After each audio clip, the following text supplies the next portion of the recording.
The year was 1347. Profound hunger, heavier than the unseen pestilence, gripped the squalid hovels of Wormsley Hold. Aleric Vetch, 45, gaunt and stooped, used his scrimshaw bone to chip at the dense, hard surface of the black loaf. Bess Turnell, 19, watched him, her eyes sharp with distrust. The bread, milled from spoiled, repurposed grain, held patches of livid green mold along the bottom. "It's better than the gruel," Aleric muttered, his voice roomy.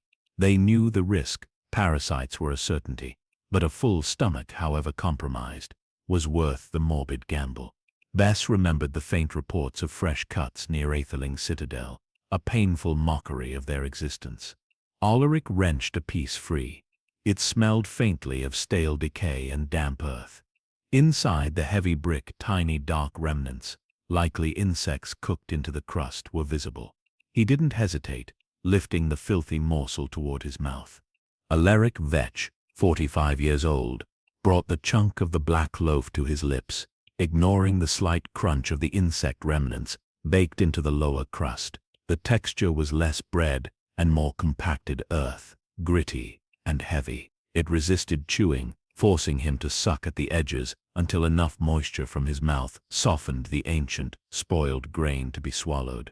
He tasted mold, a sharp, acidic tang that cut through the deep, stale flavor of the repurposed flour. It was food that actively fought its purpose, a morbid sustenance that promised only a delay of the inevitable starvation while guaranteeing a slow internal fouling. Bess Turnell, 19, watched him swallow, her gaze flat and assessing. She didn't offer a word of comfort or complaint. They were beyond such niceties in Wormsley Hold. She held her own portion, a smaller fragment that contained a particularly vivid patch of emerald green mold, spreading like an unnatural lichen. "It will last 3 days," Aleric mumbled, the dense bread sitting like a stone in his belly. His rheumy eyes scanned the cramped, smoke-filled space of their hovel, searching instinctively for anything else. There was nothing. The fields surrounding Wormsley Hold had yielded their bitterest crops this season, mostly thin, fibrous root vegetables that offered little caloric reward. The memory of real, wholesome bread, white and airy, was a phantom limb, a painful suggestion of a world that existed only for the nobles near Atheling Citadel, a world of guarded streams and fresh-killed venison. "The water," Bess finally spoke, her voice raspy from disuse and the dry air. "It's near gone." She wasn't speaking of the cistern, which was perpetually full of polluted runoff and waste from the small cluster of tenanted homes, but of the diluted ale they relied on.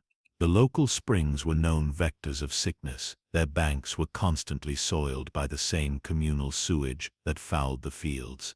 Drinking the thin, low-alcohol beer, brewed to barely 3%, offered a minor shield of fermentation, enough to kill some, though certainly not all, of the contaminants that would otherwise lead to immediate fatal dysentery. It was the preferred poison, the one they chose over the absolute certainty of the polluted spring water. Aleric nodded. The beer vat was low. It meant someone would soon have to venture out toward the stream that ran perilously close to the swine pen and collect more brackish water for brewing, hoping the next batch of weak ale would not kill them outright. Every sip was a calculation of risk, every meager calorie gained at the expense of internal health. 3 days passed in the brutal rhythm of rationing.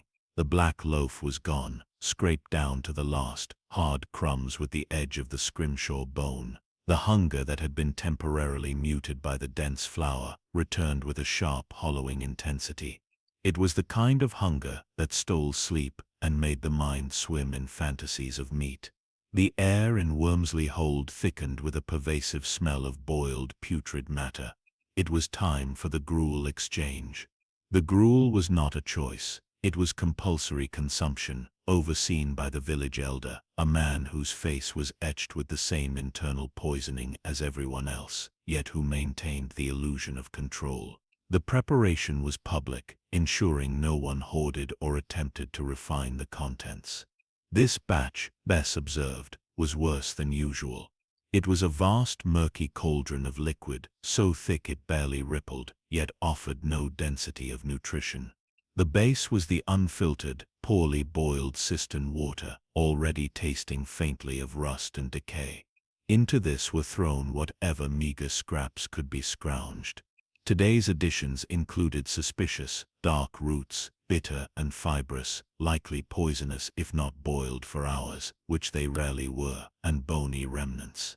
These weren't scraps of recognizable animal, they were the shattered knuckles and shards of unknown creatures, collected from the roadside, or perhaps from the refuse pit, too small and too old to offer any marrow, yet added for the psychological comfort of meat.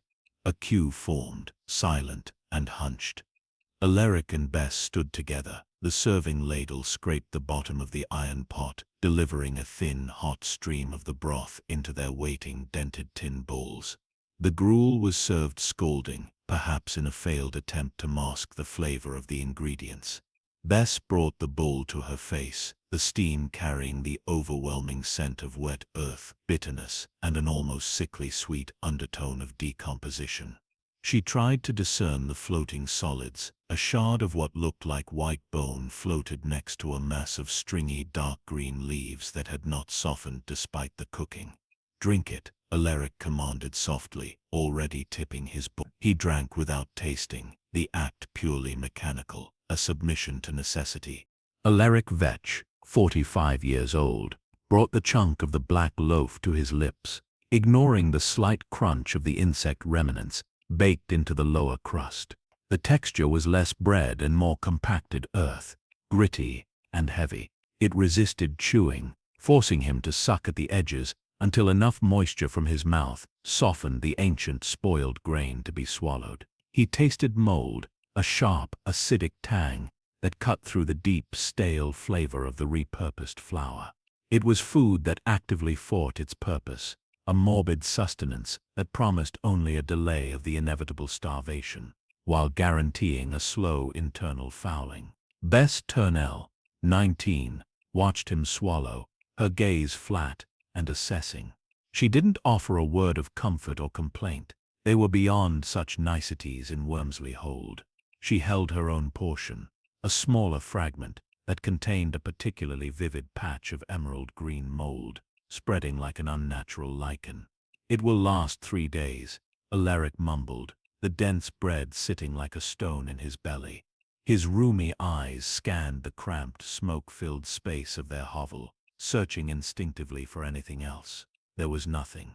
The fields surrounding Wormsley Hold had yielded their bitterest crops this season, mostly thin, fibrous root vegetables that offered little caloric reward.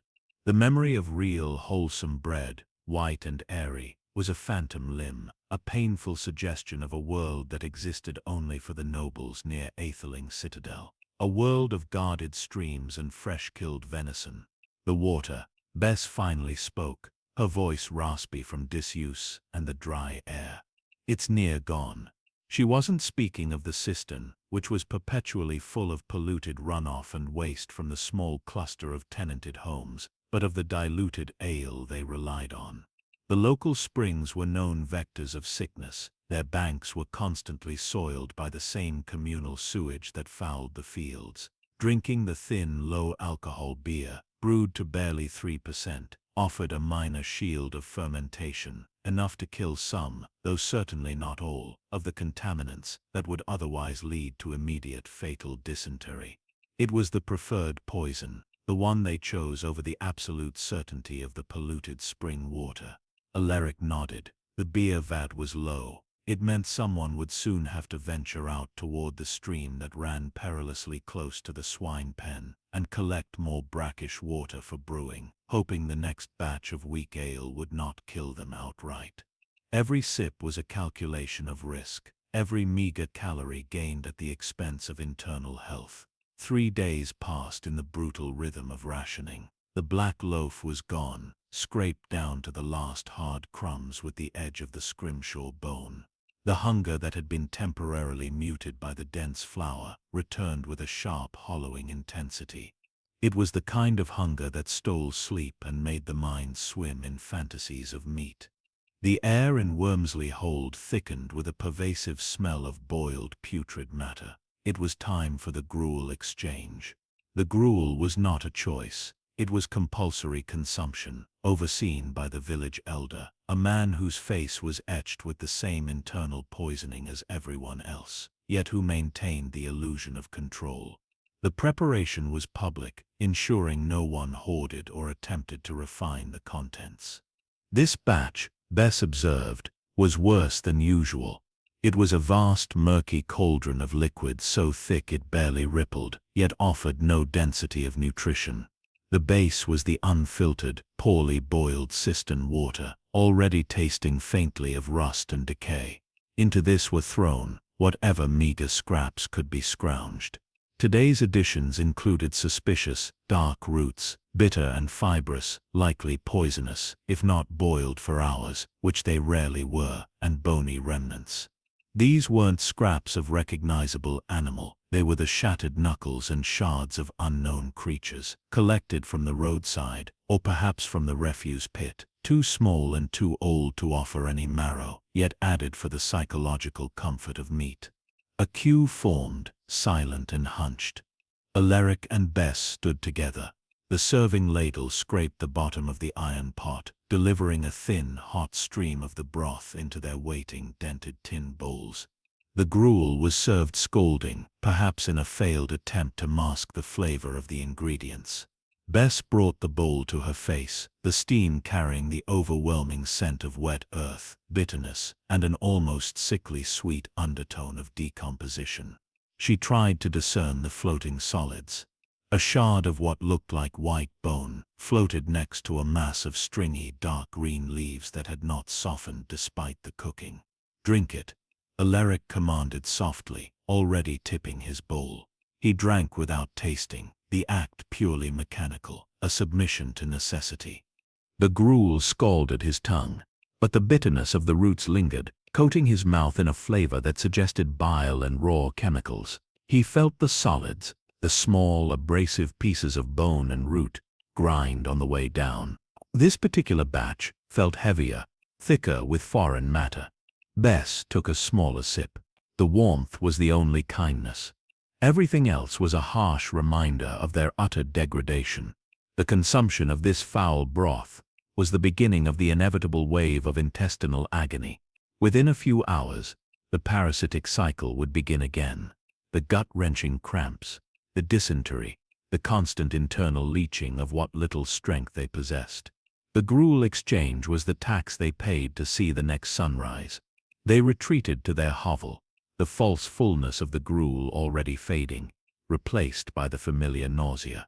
Aleric lay on the dirt floor, clutching his stomach. He was consumed by the stark realization that this gruel offered no path to strength. It was simply delaying the death by starvation until death by internal fouling could catch up.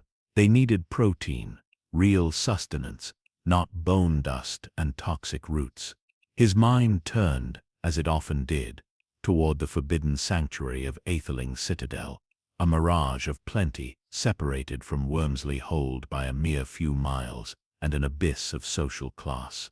He imagined the noble kitchens, the rich red cuts of beef, the carefully preserved hams, the clean water piped from mountain streams.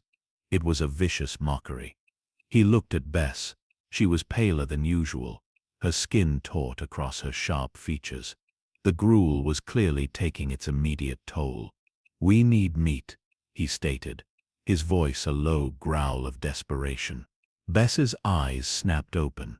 She knew where he was looking, not toward the distant impossible citadel, but toward the closest, most accessible source of protein, regardless of the cost. The communal swine pen of Wormsley Hold was an abomination of mud, filth, and disease.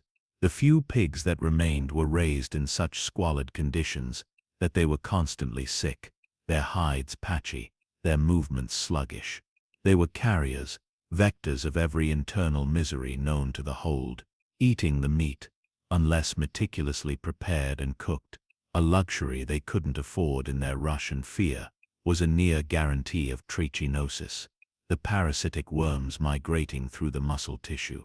But the choice was simple, guaranteed. Slow death by starvation and polluted gruel, or rapid, high-risk consumption that offered temporary strength. Which one? Bess asked, skipping the moral debate entirely. She knew Aleric had been watching them. Aleric pushed himself up, his muscles aching from the gruel's assault. The one by the western fence. It hasn't moved much today. Sickly. It won't last the night. This was the core of the hunt for the sick swine. They couldn't wait for the animal to die naturally. If it died, the flesh would putrefy too quickly, its decaying state making consumption lethal even by their compromised standards. They had to strike while the animal was weak, but before the final putrefaction set in. The race was against the natural processes of decay, a desperate attempt to seize nutrition from the very mouth of inevitable rot. Under the deep cover of a moonless night, the silence of Wormsley Hold was broken only by the thin, hacking coughs of the villagers wrestling with their gruel-induced sickness. Aleric and Bess moved low, Aleric clutching the scrimshaw bone, sharpened to a vicious point through endless scraping. The smell of the pigsty was overwhelming, a potent mixture of ammonia, feces, and sickness. The sound of the surviving swine was a low, mournful, continuous grunt. They found the target easily. It lay half submerged in the thick, icy mud, shivering uncontrollably. Its breathing was shallow, labored. Its skin was mottled with open sores, and it reeked of internal infection. It was visibly dying. Aleric did not hesitate. The act was swift and brutal, driven by the pure, terrifying clarity of necessity. The scrimshaw bone found its target, efficient and clean. The pig struggled briefly, its squeals muffled by the thick mud, before falling silent. The real peril began immediately. The butchery. They had mere minutes before the noise, or the sudden absence of the pig's grunts, might draw attention. They couldn't take the entire carcass. It was too heavy, too conspicuous. They needed the densest, most calorically rich parts, the flanks and the internal organs, the very places where parasites thrived. Bess held a tattered, heavy sack, watching the edge of the shadows for movement. Aleric worked with frantic precision, using the scrimshaw bone to slice through the tough, diseased hide. The smell of the warm, freshly killed meat, laced with the stink of the pen, was intoxicating, despite the sickness. The flesh, even in the faint light, looked wrong. It was darker than healthy pork, marbled with suspicious, almost gelatinous white spots, a stark visual warning of the parasitic cysts. But they ignored it. They had trained their senses to override every natural warning sign. Aleric quickly hacked away a sizable portion of the flank and some of the liver, the quickest source of iron. He stuffed the raw, bloody chunks into the sack. The blood coated his hands, thick and greasy. He felt a savage, primal satisfaction, a momentary illusion of control over their circumstances. They slipped away, leaving the carcass to the mud and the eventual scrutiny of the morning. Back in the relative safety of the hovel, the immediate task was preparing the meal. They couldn't risk a large, sustained fire that would draw eyes.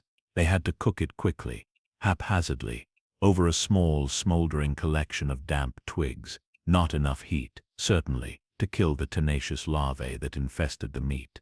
Bess took a piece of the liver, raw and glistening, and placed it directly onto the barely hot coals.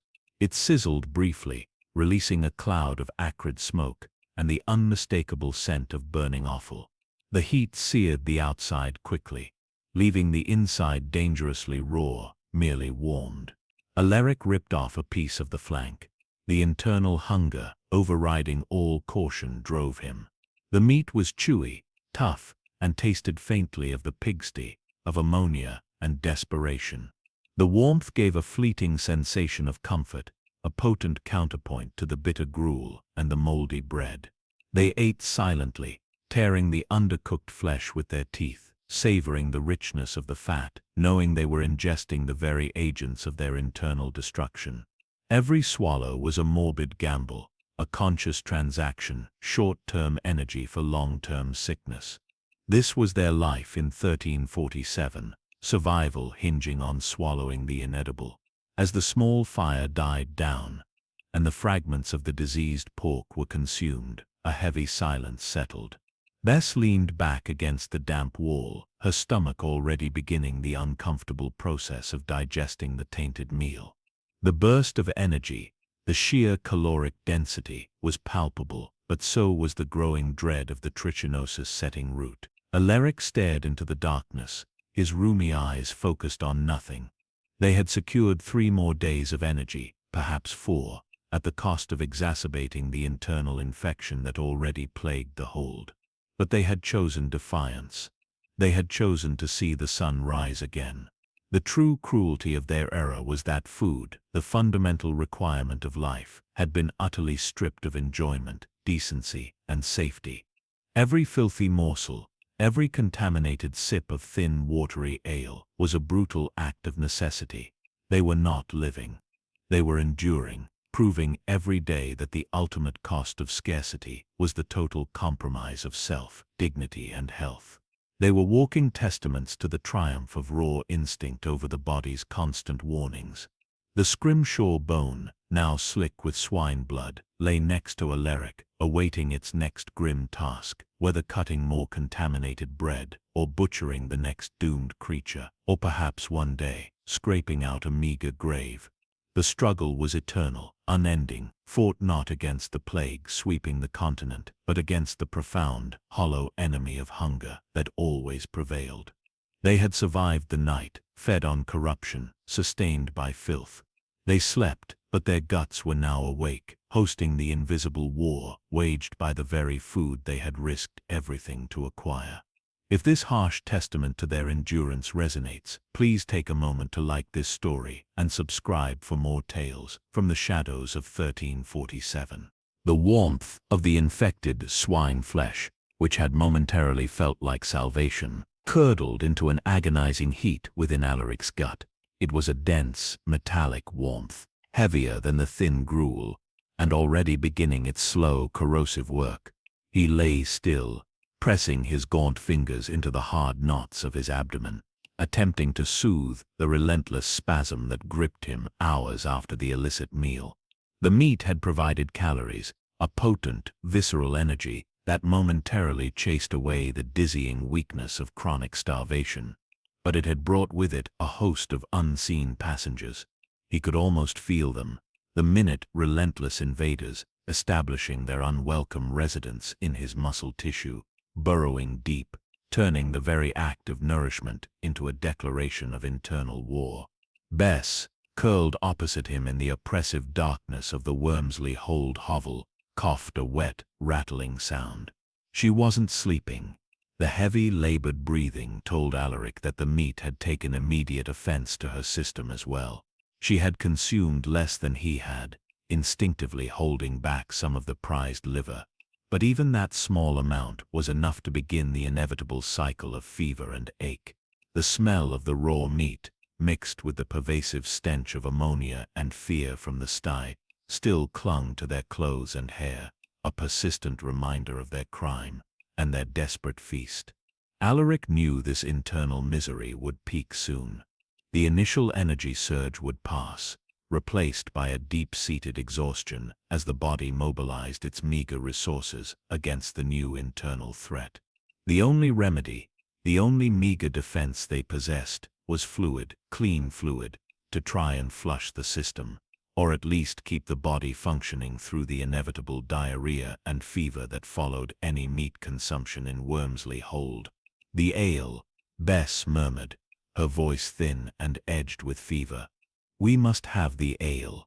Aleric groaned, the movement sending a fresh jolt of nausea through him. He remembered the vat. It was nearly empty. A thin, yeasty residue clung to the sides, but the protective, low-alcohol liquid was gone. The immediate need for hydration, exacerbated by the caloric density of the compromised meat, suddenly became the most pressing threat. The internal pain from the pork was a slow executioner. The contaminated spring water was immediate death. The sun rose, not with promise, but with a weak, gray insistence that merely illuminated their continuing wretchedness. The hold awoke slowly, punctuated by the sounds of retching and the thin, weary wails of children. The communal sickness, fueled by the foul gruel exchange, and now compounded by whatever private, illicit compromises individuals had made like their own. Hunt for the sick swine was peaking. Aleric rose stiffly. Every joint ached, a deep, pervasive soreness that was already the telltale sign of the migrating larvae. He felt older than his 45 years, burdened by the cumulative poisoning of every meal taken since the plague began tightening its grip on the distant cities, strangling the supply lines and ensuring that all that reached Wormsley Hold was the tainted residue of better harvests. They needed water to brew the next batch of thin beer, and that meant facing the source, the runoff spring. "Take the largest bucket," Aleric instructed Bess, pulling a thin, moth-eaten woolen scrap over his head. "If we must risk it, we risk a large haul." The walk to the spring was short but perilous, not from brigands or officials, but from the landscape itself, which was engineered for sickness. Wormsley Hold was built on a slight incline. The cluster of hovels relied on a single, shallow spring for non-rain water, but directly above the spring ran the runoff channel, carrying the accumulated sewage, human waste and kitchen refuse. Worse still, the pigsty, the source of their recent risky feast, was situated barely 20 yards upstream from the spring's mouth, its perpetual ooze of muck and parasitic residue seeping into the surrounding soil and directly contaminating the water table. As they approached, the air changed. The general damp, stale smell of the hold was replaced by a sharper, overwhelming odor of decay, chemicals, and untreated sewage. The banks of the spring were not green and mossy, but slick with a brownish-gray film, dotted with patches of unidentifiable fibrous organic matter. Bess stared at the surface of the water in the spring's shallow pool. It wasn't clear. It was a murky, bruised brown, swirling with faint, oily sheens. She could see small, agitated insect larvae darting beneath the surface. This was the source of life for Wormsley Hold, the essential liquid that carried the certainty of dysentery, typhoid, and every other waterborne misery. "It looks thicker today," Bess observed, trying to keep the revulsion from her voice. "The rain must have washed more down from the pens," Aleric grunted. He knelt, taking the scrimshaw bone, and using its blunt end to scrape away a particularly dense layer of scum near the edge. They had to draw from the center, the marginally cleaner part, if such a thing existed. Aleric plunged the bucket quickly, pulling it back before the settled silt could cloud the already compromised liquid too heavily. The water inside was cold and heavy, carrying the stench of wet earth and feces. It felt less like water and more like liquid pollution. He looked at the bucket, then up the hill toward the distant hazy silhouette of Atheling Citadel. He didn't know if the nobles drank wine or cider, but he knew with absolute certainty that their water was piped from the mountain streams, clean and icy, filtered by stone, untouched by the waste of man or beast. The idea of drinking something pure, something that wouldn't inflict pain or demand a physiological price, was a memory too distant to be trusted. They returned swiftly to the hovel, the heavy bucket splashing droplets of the tainted liquid onto the mud floor. The process of purifying this water was their next brutal task. It was not true purification. It was a gamble reliant on the minimal antiseptic properties of fermentation. They did not have the fuel, time, or knowledge to truly sterilize the liquid.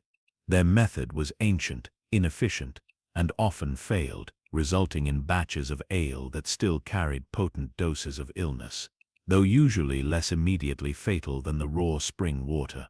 Aleric set a small, quick fire, carefully feeding it the few remaining dry twigs and shavings they had hoarded. The fire was meager, intended only to bring the vast volume of water to a reluctant simmer, not a rolling boil. True boiling would take too much fuel and draw too much unwanted attention. The cauldron of murky water began to steam slowly, releasing a fresh, sickening aroma into the cramped space, the scent of heated sewage and wet earth. They added the minimal ration of dried old barley and what remained of the heavily reused yeast cake, which itself was contaminated with mold and bacteria. "Stir it well," Aleric instructed Bess. "We need the yeast to wake up quickly." Bess used a salvaged wooden paddle, churning the murky mixture. The color never changed. It remained a dull, bruised gray. The heat, Aleric knew, would kill some of the immediate pathogens, but the tenacity of the contamination in Wormsley Hold water was legendary. They relied entirely on the brief, weak alcoholic content of the finished beer, barely 3%, thin and acrid, to stave off the worst of the immediate illnesses. It was a choice of low-level chronic poisoning over rapid, agonizing death. The brewing process took hours, forcing them to wait, starving, while their guts twisted and turned from the residual effects of the gruel exchange and the newly consumed parasitic swine meat. While the thin beer cooled enough for the fermentation process to begin its sluggish work, the hunger returned, sharp and demanding. The richness of the pork had been a flash in the pan, a metabolic debt incurred. Now, they were left with the lingering ache of infection and the need for continuous, though substandard, sustenance. They turned once again to the earth's bitter offering. The crops of Ashwood County were primarily comprised of tenacious, fibrous root vegetables that thrived in poor soil. These were not sweet potatoes or nourishing turnips. They were bitter, chemical-tasting roots, often harvested prematurely or too late, and leaves that were thick, tough, and often infested with tiny black beetles. Bess located the small precious cache they had hidden beneath a loose floorboard, a cluster of long, dark roots that looked suspiciously like the hemlock variety, and a handful of stringy, wilted kale-like leaves, spotted yellow from disease. "We can't eat the roots raw," Bess said, though she knew Aleric was considering it. "No," Aleric conceded, running the tip of the scrimshaw bone over the root's tough skin. "They will sicken us faster than the water." The roots had to be boiled, but they could not spare the water from the brewing ale, nor could they afford to waste fuel. The compromise was typical of their era. They chewed them. They broke off small fragments, gnawing at the fibers until they became a moist, bitter paste, swallowing slowly, allowing the digestive acids to attempt to neutralize the natural toxins. The leaves were worse. They tasted strongly of sulfur and dirt, the fibers refusing to break down easily. This was the core of their wretched diet, food that demanded effort and endurance just to be consumed, offering minimal reward and maximum risk. Aleric stared at the chewed paste in his mouth. He was chewing merely to introduce bulk, not nutrition. The roots provided ballast against the hollowing vacuum of hunger, nothing more. He felt a moment of pure, blinding resentment, not against God or the plague, but against the sheer, unyielding physics of scarcity. He thought again of the citadel, not the fortress walls, but the game preserves that stretched for miles, protected by the Duke's men. Fresh venison, clean trout from the upper streams, preserved cheeses, and grain milled from pure, untainted wheat. The bread there, he imagined, must be white as snow, airy, fragrant, a complete opposite to the black loaf they subsisted on. The knowledge of such proximate abundance, separated only by armed men and a gulf of privilege, was a specific kind of torture. "The yeast is working," Bess observed, pointing to the vat, where a few tiny bubbles were beginning to rise to the surface of the gray liquid. It would be hours before the ale was even minimally ready for consumption. Hours spent enduring the throbbing pain from the infected meat, hours battling the nausea from the fibrous roots, all while desperately craving the fluid that might offer a small measure of relief, but carried its own promise of sickness. To pass the time, they occupied themselves with necessary, grim tasks. Aleric took up the scrimshaw bone, scraping dried swine blood and grease from its edges. The bone was their universal tool, weapon, knife, scraper, symbol of their relentless foraging. Its surface was stained dark with mold, dirt, and the residue of 100 compromises. He sharpened its point against a coarse stone, the grating sound the soundtrack to their existence. He felt the fever rise slightly. The internal parasites were asserting their control. This wasn't just physical pain. It was the ultimate realization of their degradation. They were not hosts to life. They were hosts to sickness, their bodies existing only to feed the parasites that every compromised meal introduced. "Do you remember?" Bess began suddenly, her voice low and husky. "Do you remember the taste of apples?" Aleric paused his scraping. The question was a dangerous indulgence, a memory that could breed debilitating despair. "Rotten ones, perhaps," he muttered. "No, clean ones. Sweet, firm flesh. Not withered or stung by wasps. My mother, she had one. Before the sickness came to Ashwood County. Before the tax collector took the harvest. It was sharp, and the juice ran down my chin." The memory hung in the smoke-filled air, a ghost of wholesomeness. Fruits were now only withered husks, riddled with worms, or fermented naturally into a toxic pulp. Any sweetness was long gone, replaced by the bitter, astringent taste of the fibrous roots they chewed now. "It is gone, Bess," Aleric said, his voice flat. "That world is gone." He returned to the present reality, the need to endure the inevitable fever and cramps that the swine meat had guaranteed. As the day waned, and the low-alcohol beer finally finished its first necessary stage of fermentation, they approached it with the grim anticipation of a prisoner approaching the executioner. It wasn't refreshing, but necessary. Aleric ladled the thin, yeasty liquid into their bowls. It was lukewarm, slightly fizzy, and smelled faintly acidic.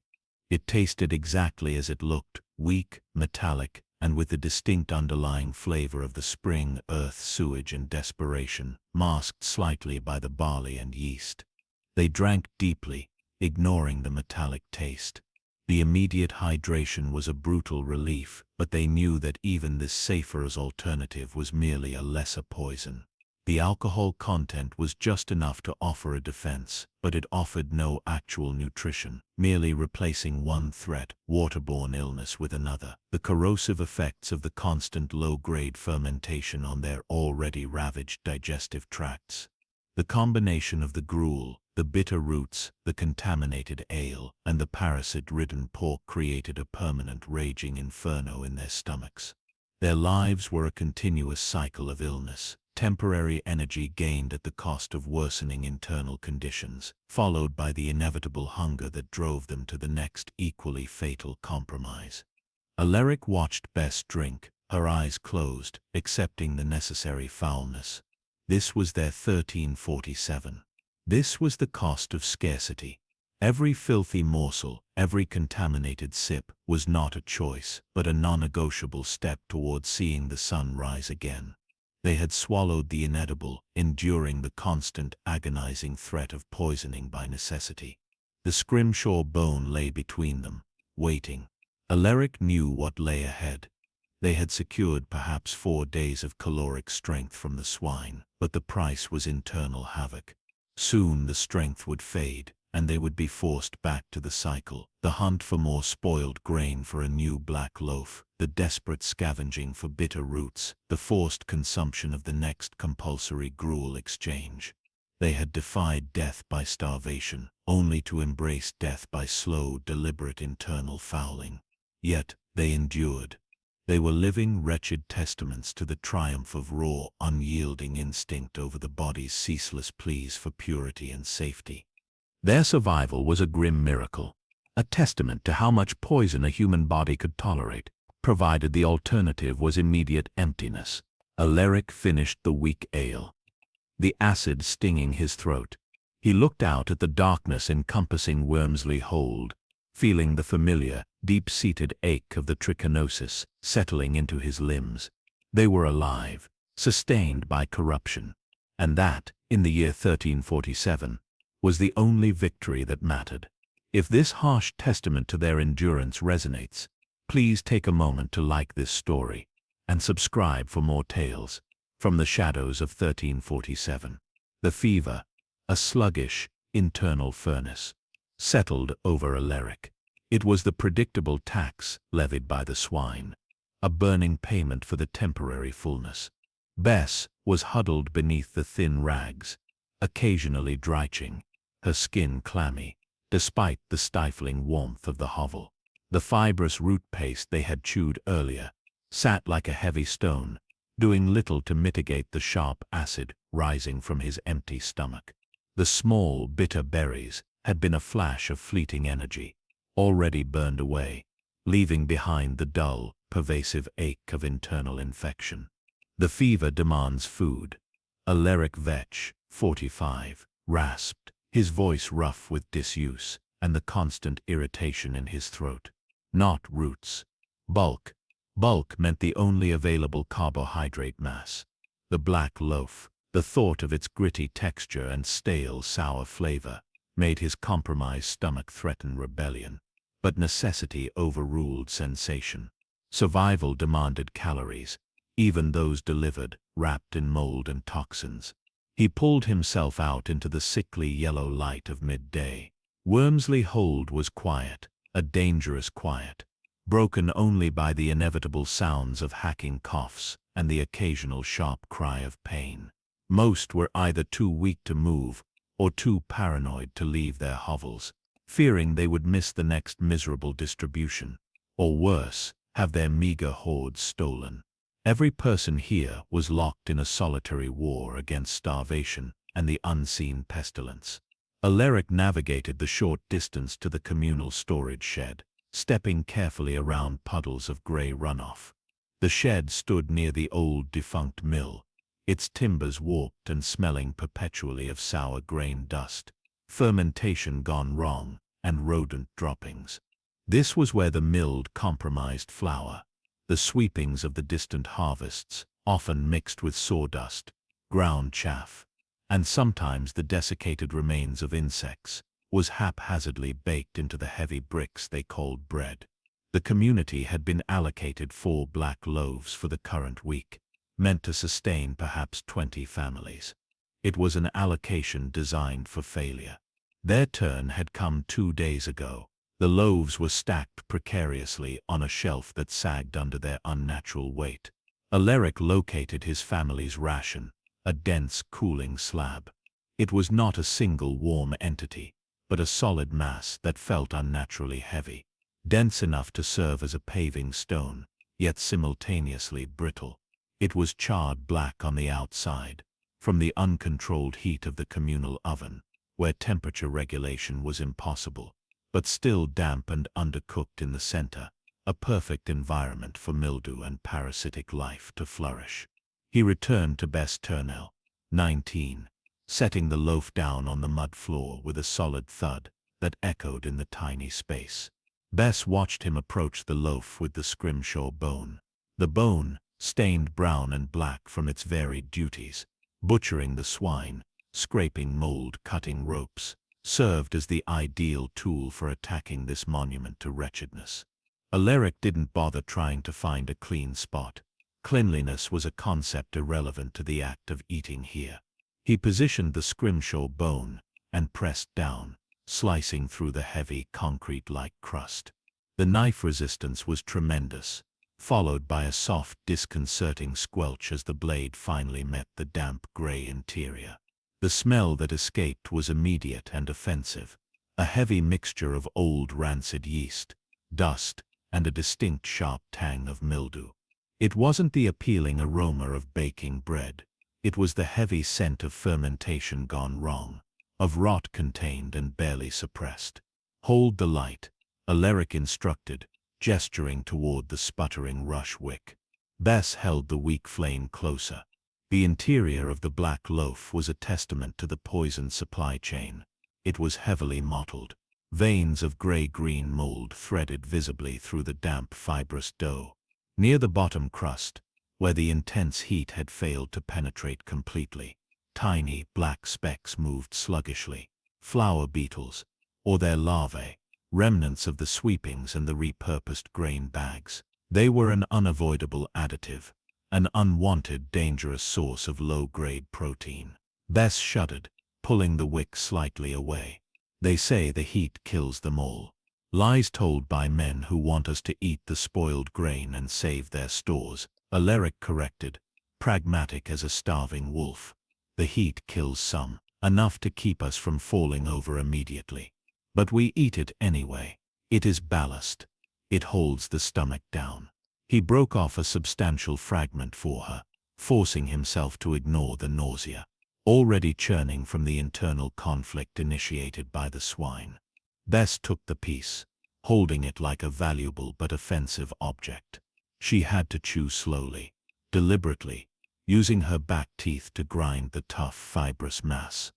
The sensation was less like eating and more like trying to digest rough, wet sand, mixed with overwhelming bitterness. The sheer physical effort required to break down the dense loaf further taxed their already weakened systems, diverting energy just to masticate. Every bite of the black loaf was a commitment to survival, but also a guarantee of internal stress. The heavy, unprocessed grains and the pervasive toxic molds often caused acute intestinal pain, leading to cramping and further debilitating bouts of diarrhea. The cruel irony being that the food meant to keep them alive accelerated the loss of essential body fluids.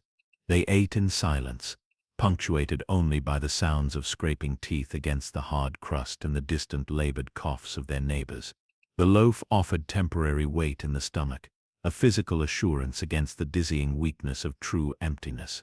But it offered nothing clean, nothing pure. It was caloric density, achieved solely through contamination and compromise. Hours passed under the increasing weight of internal sickness.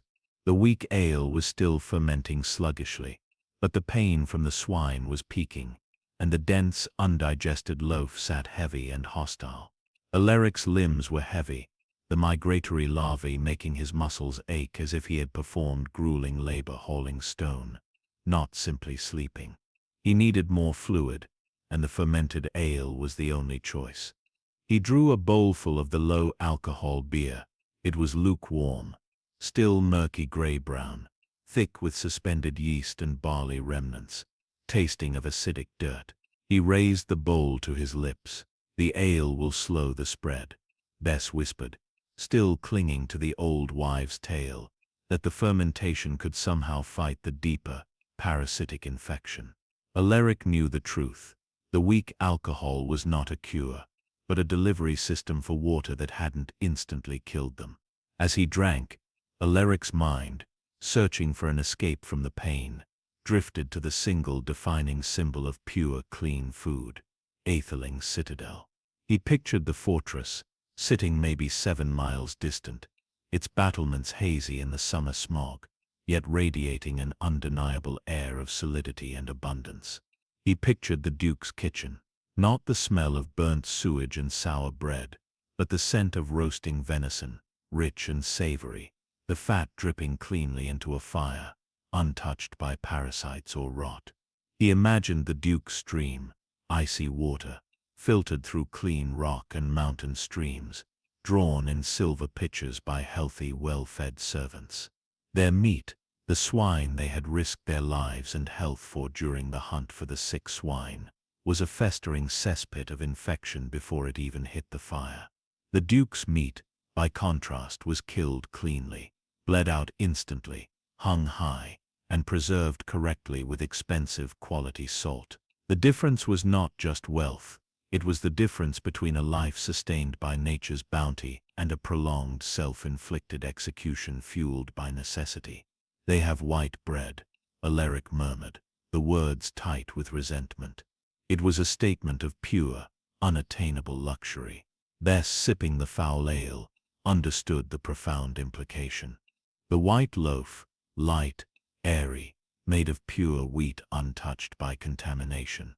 It was a fairy tale now, a symbol of a world that Ashwood County had been excluded from long before the plague began tightening its chokehold.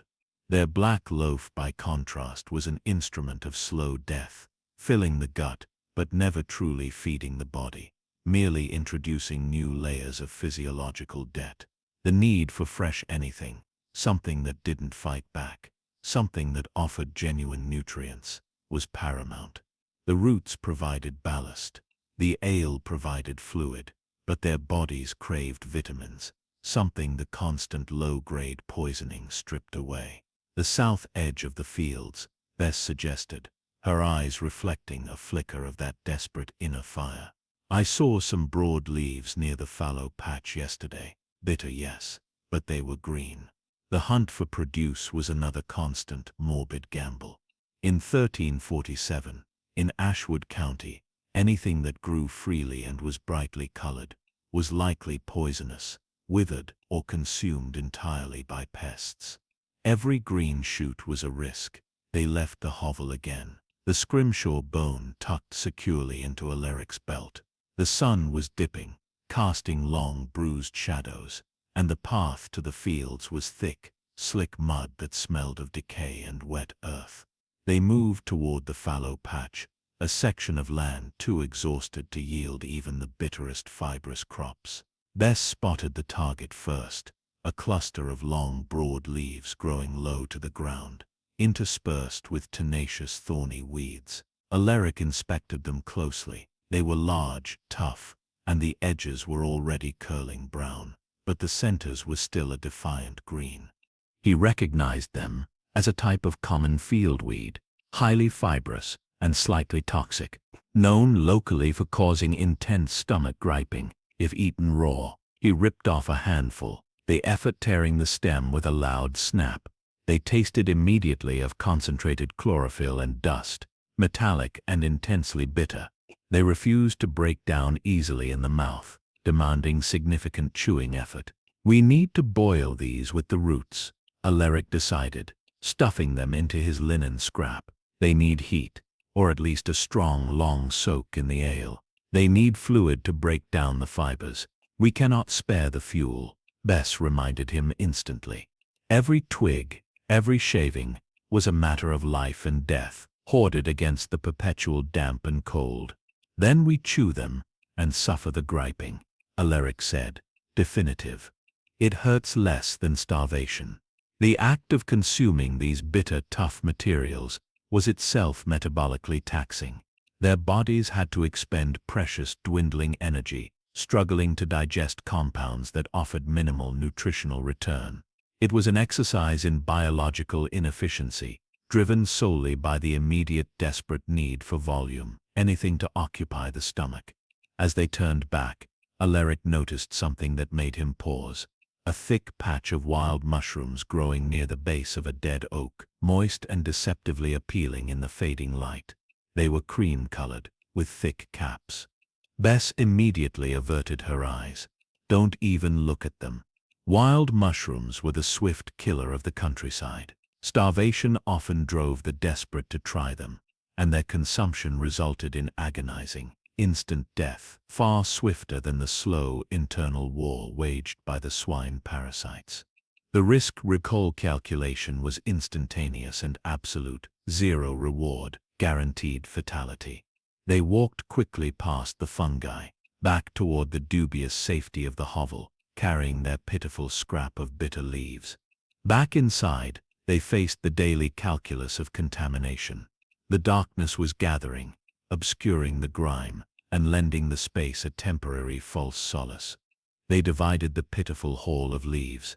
Bess began the excruciating process of chewing them, washing the bitter paste down with slow, agonizing sips of the fermenting ale.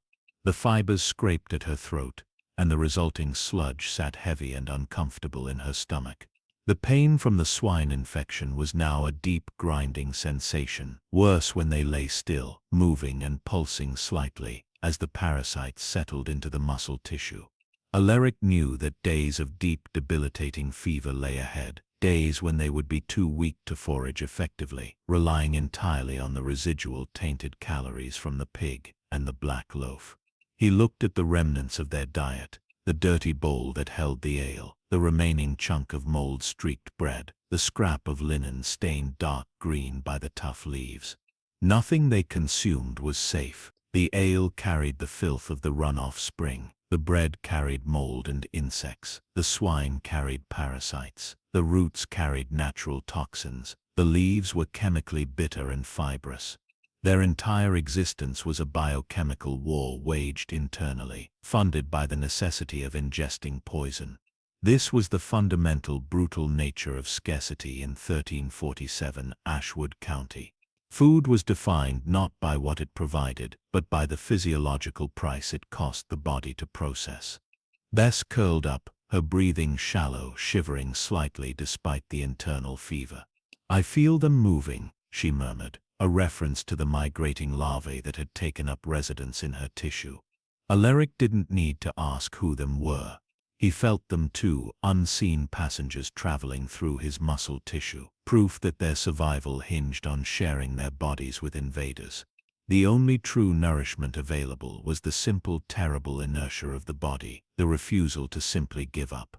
They had seen the sun set, and would likely see it rise again, not because they had eaten well, but because they had successfully endured another day of calculated poisoning. He gripped the scrimshaw bone, its dull surface cool against his fevered palm. It was the instrument of their wretched diet, the tool that cut mold, scraped decaying flesh, and broke apart the impenetrable loaf. It symbolized the brute necessity of their lives. They were living, breathing evidence that when the stakes were survival, dignity, comfort, and purity were irrelevant luxuries. The only requirement was volume, density, and the capacity to tolerate the internal combustion that followed. Their hunger was sated, briefly, only to be replaced by illness. Yet, illness was preferable to the hollow, dizzying vacuum of true starvation. Aleric closed his eyes, accepting the persistent acidic sting in his stomach. He was alive, sustained by corruption, and waiting for the morning to bring the next calculation of risk, the next unavoidable choice between slow and rapid poisoning. They had eaten the indidable, swallowed the certainty of illness, and endured, a testament to the ultimate cost of scarcity.